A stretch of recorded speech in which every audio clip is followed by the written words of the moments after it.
In July 2024, while in Brisbane for the opening of her exhibition at GOMA, the Dutch fashion designer Iris van Herpen and her partner Salvador Breed were invited to travel across to Minjerribah, North Stradbroke Island, for an exchange with Quandamooka artists to enrich their understanding of Australia's extraordinary First Nations culture.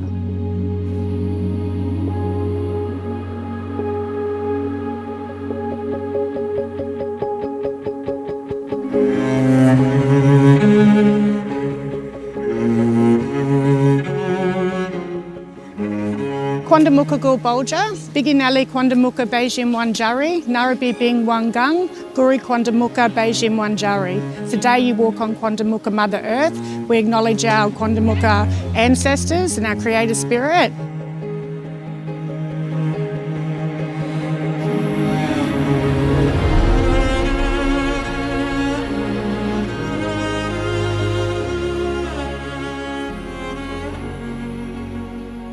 Today I'm hosting Iris and Salvador. They're here on country, enjoying our beautiful culture and our island.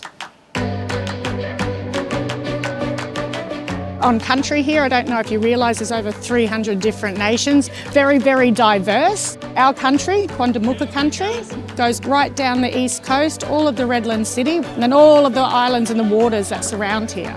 So we're also known as Minjerribah people, which is sand and sea people, because Minjerribah, North Stradbroke Island here, is the second largest sand island in the world. So we'll go for a bit of a walk here now. Up here where you are is actually men's country. So Mulumba means rocky place, because the women had the children. So the women would stay down on flat country, so the men would come up here to hunt. So that's why it was men's country up here.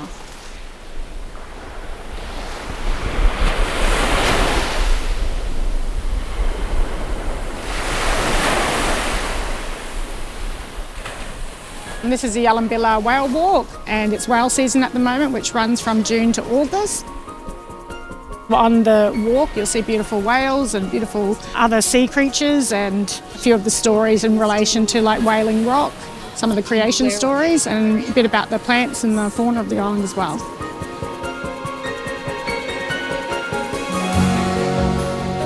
There it is. There it is. Hey! You got to yell out, "Yura Yallumbilla!" What do I do? You got to say, "Yura Yallumbilla!" Yura Yallumbilla! Hello, big thing! Come on! Yura Yallumbilla! Oh, there it is over there. Look, it just came up over there.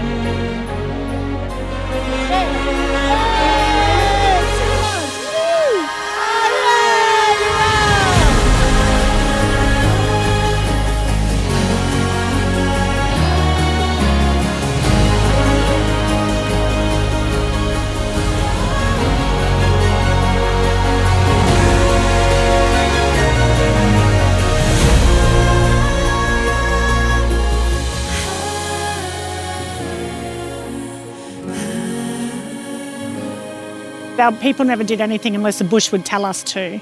An example with the oysters, when it's oyster season, beautiful little pink flowers come out on the hot bush, and as soon as that would start blooming in the bush, it was time to go collect the oysters.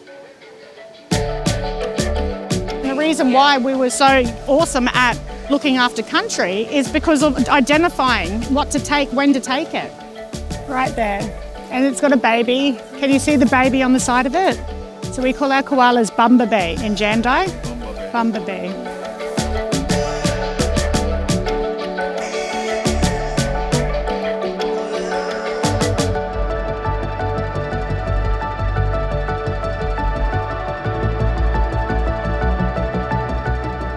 It's snake grass. Snakes hate the feel of it. The parents would put their kids in the middle of it if they had to go run down to the spring or the river or whatnot. And then if there was any danger, the kids would be able to pull this out. And because this travels further than your voice.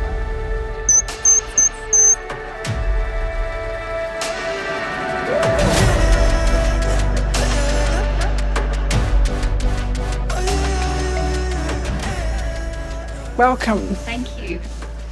I've been in here 10 years now. And are all the prints yours? Yes, everything's mine. I start with a drawing and then get it onto a screen print or lino print, and the natural dyeing. So Is this done also by the screen printing? I've hand painted Yeah, that, that's then the Banksia dye in the background. Yes. Yeah, it's all informed by mum's stories or my grandmother's handwriting. The bark tannin was used to dye fishing nets. The cut bark was soaked in water. So the colour that's in the Banksia. Do you have to do anything from this in order to get this? Is that with a knife? Yes, Yeah. yep. And then when it's dyed, the science around that is that it changes to a very similar colour to a commercial fishing net. That's the tawapun or cotton tree. People use it for making twine or making rope. I love that connection to traditional science to inform some of my practices. All those elders' notes, this is like gold. So this is a cotton drum in Australia. Getting from start to finish here in Australia so we can buy fabric. Yeah.